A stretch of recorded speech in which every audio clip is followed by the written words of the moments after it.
Si tu fais tout bien mais que rien ne marche, il y a une règle que tu ignores encore. Tu te lèves tôt, tu bosses dur, tu suis des conseils, tu regardes des vidéos de motivation, mais les résultats ne décollent pas. Tu accumules des outils, des formations, des méthodes, tu es prêt à faire ce qu'il faut. Et pourtant, tu plafonnes. Toujours au même point, parfois même en arrière, ce n'est pas un manque de volonté, ce n'est pas une question de talent, c'est une erreur de structure, et dans un monde numérique saturé d'informations, cette erreur est devenue invisible.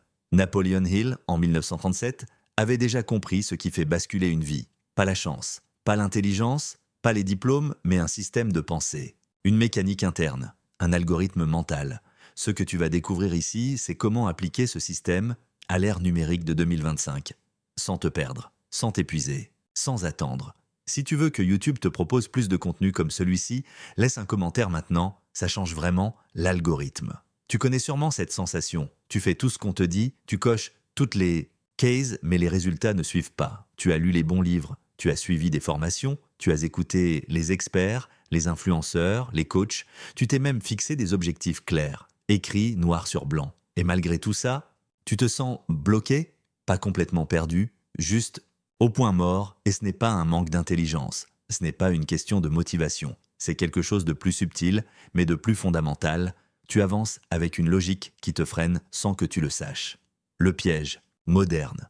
Trop d'informations, pas assez d'orientation aujourd'hui, le savoir est partout. Une recherche sur Google, une vidéo sur YouTube, une citation sur Instagram, tu peux avoir des milliers de conseils en quelques secondes. Mais l'information n'est pas la transformation. Et ce que personne ne dit, c'est qu'accumuler des conseils sans structure, c'est comme verser de l'eau dans une passoire. Tu te sens actif, mais tu n'avances pas. Tu n'es pas fatigué parce que tu travailles trop. Tu es fatigué parce que tu travailles sans colonne vertébrale, et cette colonne, c'est une pensée stratégique. C'est exactement ce que Napoleon Hill appelait un désir organisé, une fois dirigé, une action disciplinée. Or, ce que beaucoup font aujourd'hui, c'est l'inverse. Des tentatives dispersées, des croyances floues et une action réactionnelle, dictée par les urgences. Les symptômes visibles du chaos invisible voici. Comment tu peux repérer que tu es dans ce piège ? Tu passes d'un projet à l'autre sans aller au bout. Tu regardes des vidéos inspirantes, mais rien ne change. Dans ta réalité, tu commences la journée avec énergie et tu la finis épuisé, frustré. Tu remets tout en question au moindre échec. Tu doutes de toi dès que quelqu'un réussit mieux que toi. C'est normal, parce que tu avances sans moteur clair et plus tu essayes de compenser par des efforts, plus tu renforces le schéma qui t'épuise. Faire plus sans faire mieux. L'erreur. Structurelle, confondre effort et stratégie, Hill l'a dit clairement. Le succès ne vient pas de l'effort brut. Il vient d'un plan précis, alimenté par une volonté dirigée. Et ce que beaucoup ignorent, c'est que sans ce plan, même les meilleures intentions s'effondrent. Ce n'est pas un manque de motivation, c'est une absence de système. Et dans un monde numérique qui t'inonde de distractions, si tu ne construis pas ton propre cadre, tu es condamné à vivre dans celui des autres. Ce que tu ressens est logique, mais pas fatal, tu n'as pas échoué. Tu es juste en train de fonctionner sans la mécanique qu'il faut. Tu n'as pas besoin de plus d'énergie. Tu as besoin de plus de direction. Et c'est ce que Hill a donné, un plan mental en 13 étapes. Ce plan, presque personne ne l'applique vraiment aujourd'hui, parce qu'on veut aller vite sans construire les fondations. Mais en 2025, la seule chose qui fera la différence, ce n'est pas ta capacité à consommer des contenus. C'est ta capacité à te structurer de l'intérieur. Et si tu lis ça, c'est que tu es prêt à sortir de la confusion. Le vrai problème n'est pas ce que tu fais, mais comment tu penses. Beaucoup de personnes croient que leur vie changera, quand elles trouveront la bonne méthode. Mais la réalité est plus simple. Ta méthode n'aura jamais plus de puissance que ta manière de penser. Napoleon Hill ne parlait pas de magie. Il parlait de logique mentale. Il a décodé ce que les personnes qui réussissent réellement appliquent en coulisses, de façon constante, une pensée ordonnée, une décision ferme et un passage à l'action qui n'hésite pas. Et dans le monde numérique d'aujourd'hui, ce filtre est vital. Parce que tu reçois chaque jour plus de 10 000 stimuli visuels et sonores. Tu es exposé à des comparaisons permanentes. Tu peux changer de projet en 3 clics sans jamais te fixer sur un cap solide. C'est pour ça que, même avec les bonnes intentions, tu restes dans le brouillard, pas parce que tu ne veux pas réussir, mais parce que tu n'as pas encore installé le bon logiciel de décision mentale. Tu n'as pas besoin de tout recommencer. Tu dois reconfigurer ta façon de fonctionner. Le danger, c'est de croire que tu n'es pas fait pour réussir. Ce n'est pas vrai. Ce qui manque, ce n'est pas un nouveau talent, un diplôme ou une énième méthode miracle. Ce qui manque, c'est une pensée structurée, capable de filtrer, choisir, trier et exécuter. Et c'est ce que Hill appelait un désir brûlant, transformé en plan organisé. Voici une vérité que beaucoup refusent de regarder. La majorité des gens abandonnent, non pas parce qu'ils échouent, mais parce qu'ils ne savent pas pourquoi ils échouent. Ils interprètent leur confusion comme un signe de faiblesse au lieu d'y voir le besoin d'un vrai cadre stratégique. Tu ne peux pas piloter un avion sans tableau de bord. Tu ne peux pas construire une maison sans plan précis. Et tu ne peux pas réussir sans une mécanique mentale claire. Ce que ce chapitre révèle, tu es peut-être dans ce cas, tu fais des efforts, mais tu n'as pas de repères fixes, tu cherches des solutions, mais tu n'as pas de filtre pour les évaluer. Tu veux progresser, mais tu ne sais pas mesurer si tu avances vraiment. C'est le signe que ta pensée n'est pas encore orientée comme un outil stratégique. Et c'est exactement ce que Hill a proposé. Une manière de penser qui transforme l'énergie en progression réelle. Ce chapitre n'est pas là pour juger. Il est là pour poser un constat. Sans structure mentale, l'effort devient souffrance. Avec structure, l'effort devient levier. Et tout commence par ça, comprendre. Pourquoi tu fais tant pour si peu de résultats? Il y a une idée que presque tout le monde rate alors qu'elle change absolument tout. Tu peux travailler dur, accumuler des connaissances, suivre des experts, mais tant que cette idée ne s'est pas installée dans ta tête, tu continueras à tourner en rond. Cette idée, c'est celle-ci. La réussite ne dépend pas de ce que tu sais, mais de la manière dont tu structures ce que tu sais. Ce n'est pas ton intelligence qui décide de ton avenir, c'est ton architecture mentale. Ce que Hill a découvert avant tout le monde, Napoleon Hill, ne parlait pas de motivation. Il parlait de mécanique mentale. Il a étudié les plus grands de son époque, Edison, Ford, Carnegie, et ce qu'il a trouvé, c'est qu'ils avaient tous une chose en commun, une pensée orientée vers un but précis, exécutée avec méthode. Et ce modèle, il l'a résumé en 13 principes. Mais aujourd'hui, ces principes sont souvent récités comme un mantra. Or, ils n'ont de pouvoir que s'ils sont intégrés comme un système, pas comme des citations. Et dans un monde où l'on t'envoie 100 nouvelles idées par jour, c'est ce système qui devient ta protection. Car sans système, tu restes perméable à tout. La mode du moment, la vie des autres, les peurs collectives, les comparaisons sociales. Le point que tout le monde inverse, beaucoup de gens cherchent une technique. Peu de gens cherchent un cadre logique. Et pourtant, c'est ce cadre qui détermine tout. Il filtre ce que tu retiens. Il oriente ce que tu fais, il détermine ce que tu répètes. Il fait appeler ça un plan précis alimenté par un désir ardent. Et ce plan, dans ta vie, il prend une forme simple. Une vision claire, traduite en décisions concrètes, alignée sur une seule direction, pas 15 projets en même temps, pas des objectifs vagues, pas des actions impulsives, mais une architecture stable pensée comme un engrenage. Et dans l'économie de l'attention, si tu n'as pas ce cadre, tu passes ta vie à réagir. Tu réponds aux notifications, aux urgences, aux distractions.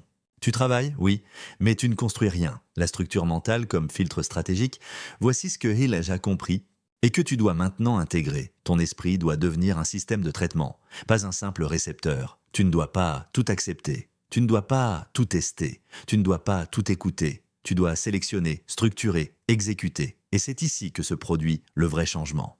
Pas quand tu comprends une idée, mais quand tu commences à trier les idées selon une logique précise. Exemple concret, tu veux te lancer dans un projet.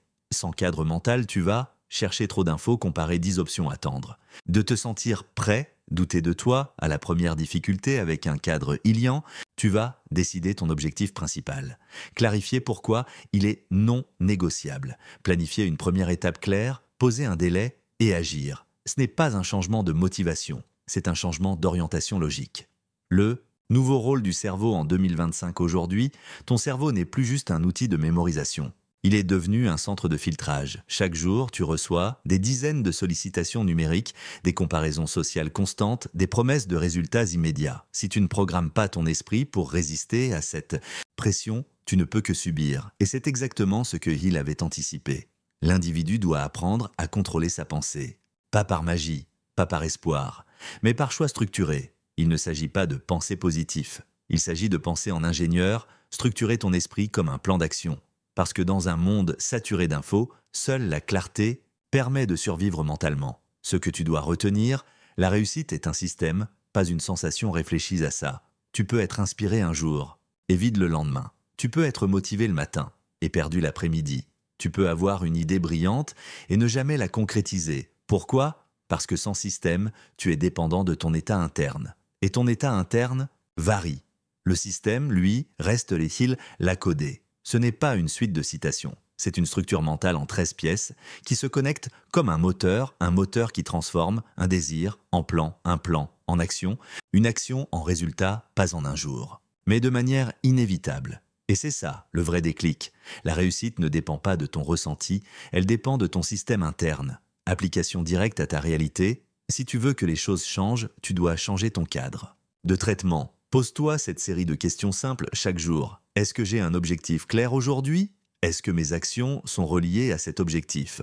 Est-ce que je filtre ce que je consomme ou est-ce que je subis l'info ? Est-ce que je décide ou est-ce que je réagis ? Ces questions ne sont pas magiques, elles sont techniques. Ce sont des outils mentaux, des interrupteurs et plus tu les utilises, plus ton cerveau se réorganise. Tu passes d'un mode passif à un mode structuré. Et c'est exactement ce qu'avait prévu Hill. Transformer ton esprit en machine de décision. Voici la vérité nue. Tu n'as pas besoin d'un autre livre. Tu n'as pas besoin d'une nouvelle motivation. Tu n'as pas besoin d'un miracle.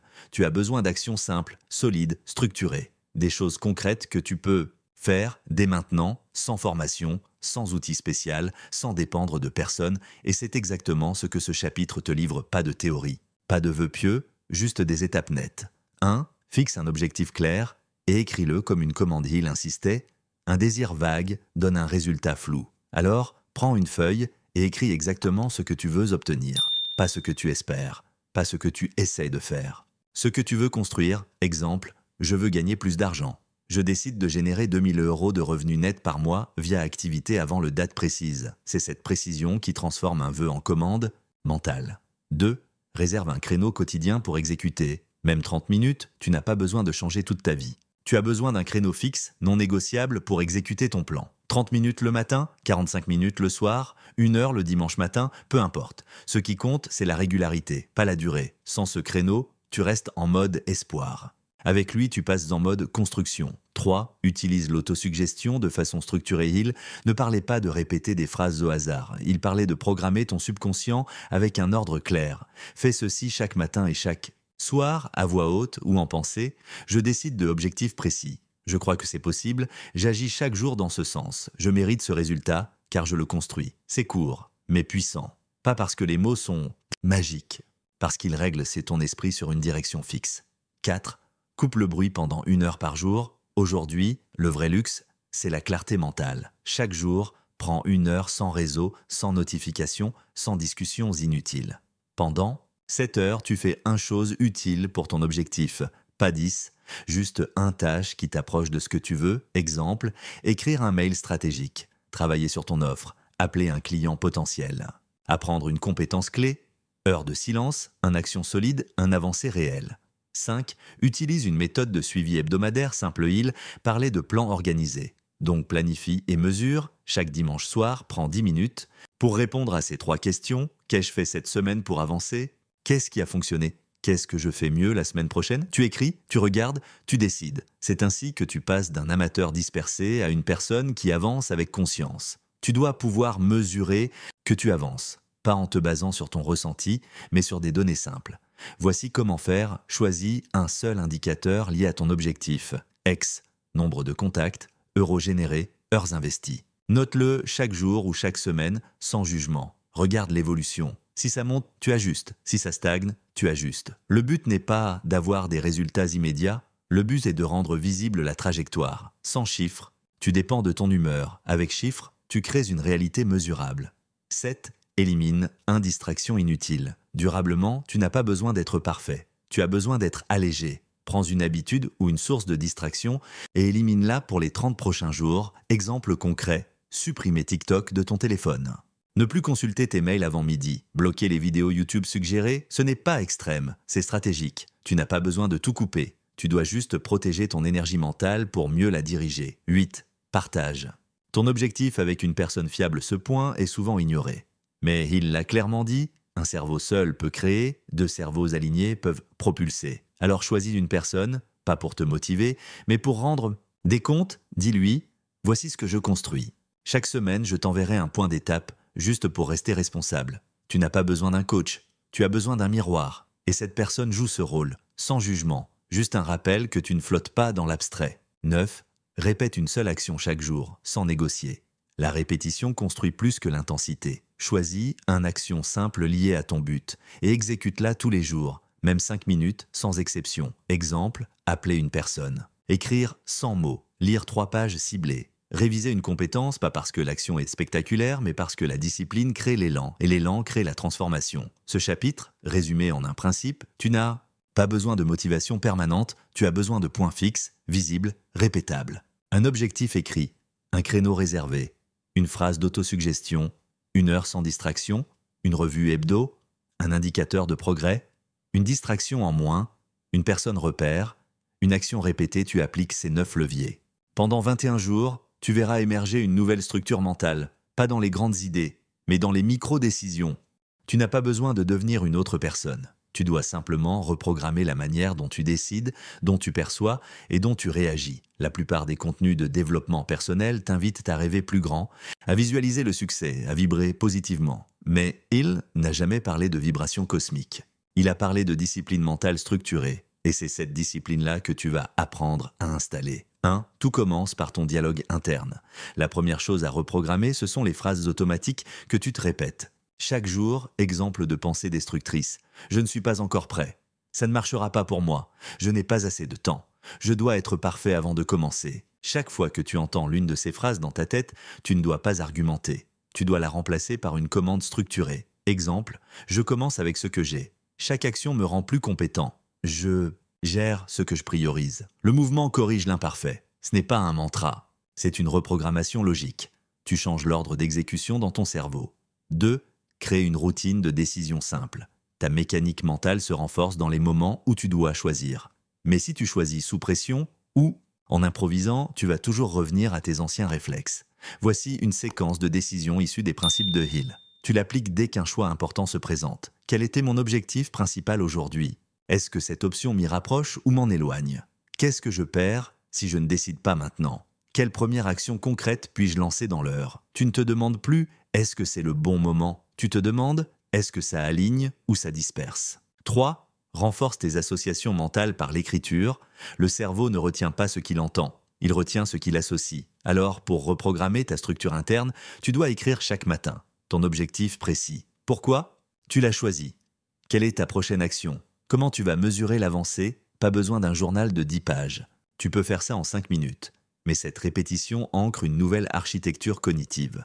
Tu passes du mode flou au mode structuré. Apprends à neutraliser les pensées parasites, tu ne peux pas empêcher une pensée de surgir. Mais tu peux décider de ce que tu fais avec.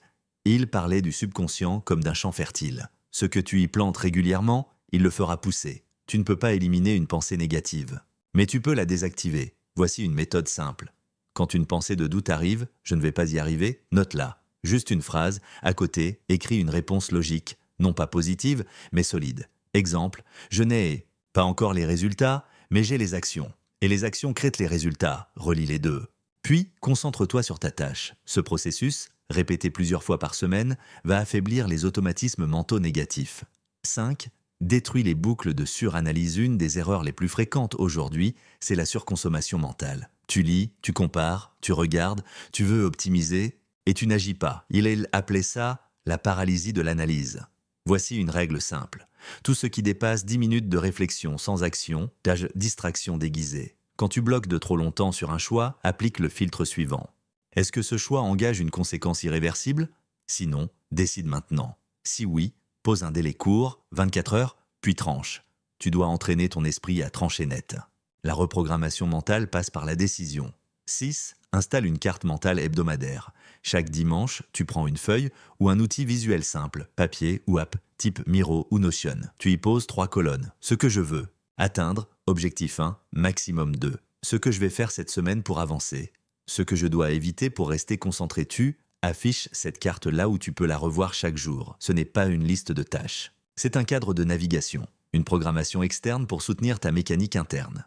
7. Automatise la répétition utile. Hill disait « La répétition d'idées affirmatives guide l'inconscient. Tu ne dois pas inventer chaque jour ta stratégie. Tu dois automatiser les fondamentaux. Voici une routine hebdomadaire stable à installer. Lundi, définir la priorité. Mardi, avancer dessus, 1 heure sans distraction. Mercredi, mesurer. Jeudi, renforcer, apprentissage, feedback. Vendredi, clôturer une micro-victoire. Samedi, repos stratégique ou révision. Dimanche, planification, cette routine ne fait pas rêver. Elle fait progresser. En résumé, tu reprogrammes par les boucles, pas par les exploits CI. Chapitre ne t'a pas demandé d'être plus motivé. Il t'a montré comment structurer ton esprit au quotidien sans t'épuiser. Une phrase remplaçante pour chaque pensée automatique. Une séquence de décisions simple et stable. Un ancrage visuel hebdomadaire. Une routine de répétition claire. Tu n'as pas besoin de forcer ton cerveau. Tu dois juste lui offrir une logique plus forte que ses automatismes passés, et c'est ce que il a laissé comme héritage. Remplacer le chaos mental par une mécanique de réussite. À ce stade, tu n'as plus besoin d'un nouveau contenu. Tu n'as plus besoin de motivation extérieure. Tu es face à une décision simple, continuer comme avant ou changer ta posture intérieure. Il l'a dit, la décision est le point de bascule entre le rêve et la réalité. Pas la grande décision spectaculaire, mais la décision ferme, interne, silencieuse, je ne continue plus à fonctionner en mode dispersé. Et cette décision, personne ne peut la prendre pour toi. La décision, c'est une clôture, pas une émotion. Dans la logique de Hill, décider, ce n'est pas se sentir prêt, c'est se positionner. C'est tracer une ligne entre ce que tu tolères encore et ce que tu refuses désormais. Exemple, tolérer de commencer sans finir, non. Tolérer les promesses sans exécution, non. Tolérer d'attendre d'être motivé pour agir, non. Tu poses une règle interne, pas une envie, pas une tentative. Une position non négociable. Et cette posture crée une stabilité mentale. Tu n'es plus en recherche, tu es en construction. Ce que tu décides d'arrêter est aussi important que ce que tu décides de faire. Il insistait sur l'importance de l'environnement mental. Si tu veux avancer, tu dois fermer des boucles ouvertes qui te drainent. Décide aujourd'hui d'arrêter, de lancer 3 projets en même temps, de consulter ton téléphone toutes les 5 minutes, de remettre en question ton plan à chaque doute. Ce ne sont pas des sacrifices, ce sont des choix d'alignement. Tu simplifies ton champ d'action et tu renforces ta puissance de décision. Crée ta charte de posture mentale, prends une feuille, note ces 3 engagements simples mais fermes, ce que je poursuis, objectif non négociable, ce que je tolérais avant, que je ne tolère plus, ce que je vais faire chaque jour pour rester sur la trajectoire. Ce n'est pas une déclaration publique, c'est un pacte silencieux avec toi-même et chaque jour tu le relis, pas pour rêver, pour rester positionné. La cohérence quotidienne est plus puissante que les résolutions. La plupart des gens prennent des décisions dans l'enthousiasme, puis reviennent à leurs anciennes habitudes dès que la pression redescend. Pourquoi ? Parce qu'ils n'ont pas transformé leurs décisions en structure quotidienne. Ils ne parlaient pas d'émotions ponctuelles. Ils parlaient de répétition intentionnelle. Voici ce que tu peux faire pour maintenir ton engagement. Chaque matin, rappelle-toi ton objectif écrit. Chaque soir, vérifie si ta journée a servi cet objectif. Corrige ce qui dérive. Ajuste sans te juger, c'est ça, une posture intérieure ferme. Pas dure, pas rigide, stable. Tu n'as pas besoin de motivation. Tu as besoin de normes internes. Une norme interne, c'est une règle que tu ne négocies pas. Exemple, je travaille 1 heure par jour sur mon objectif, quoi qu'il arrive. Je ne laisse pas une distraction entrer dans mon temps prioritaire. Je décide chaque semaine ce que j'élimine. Ces normes créent un cadre de sécurité mentale. Tu n'attends plus les conditions idéales. Tu poses des rails et tu avances dessus, même lentement. C'est ce qu'on appelle une vie construite. Pas parfaite, mais pilotée. L'ultime décision, qui décide de ta direction aujourd'hui? Tu as 2 options. Tu continues à consommer des contenus, à chercher, à espérer qu'un jour, tout se débloquera. Tu prends une seule décision ferme. Appliquer un système structuré, pas parfait, juste constant, et tu le fais maintenant. Pas quand tu auras tout compris. Pas quand tu seras prêt. Tu es prêt dès que tu choisis une norme ferme à appliquer. Il a dit, le point de départ de toute réussite, c'est une décision claire. Pas un projet, pas une promesse, une position. Tu viens de traverser un système complet, passe un discours, un cadre de transformation. Voici ce que tu dois retenir sans détour. 1. Si tu fais tout bien, mais que rien ne marche, c'est que tu fonctionnes sans structure mentale claire, tu n'as pas échoué. Tu as simplement avancé. Sans moteur organisé, ce n'est pas ta faute, c'est un défaut de méthode, et aujourd'hui tu sais le corriger. 2. La pensée brute ne suffit pas. Il faut une mécanique interne cohérente. Il ne parlait pas de magie, il parlait de logique, d'alignement, de stratégie. Et en 2025, cette logique est plus vitale que jamais. Parce que l'environnement numérique te pousse à la dispersion constante. 3. Tes premières actions n'ont pas besoin d'être grandes. Elles doivent être répétables. Ceux qui transforment ta réalité, ce n'est pas ce que tu veux, c'est ce que tu répètes. Et ce que tu répètes, tu peux le choisir dès maintenant. 4. Reprogrammer ton esprit ne demande pas de croire, mais de structurer, tu remplaces les boucles mentales automatiques par des boucles dirigées. Décision claire, exécution simple, révision régulière, ajustement rapide, c'est mécanique, c'est durable. 5. La posture intérieure est ce qui ancre ou détruit ton plan. Tu ne tiens pas une stratégie par volonté. Tu la tiens par position. Et cette position, c'est une décision que tu ne renégocies pas chaque semaine. Ancrage final si, tu devais tout oublier sauf une chose. Ta réussite est un système, pas une sensation. Et ce système ne se trouve pas ailleurs.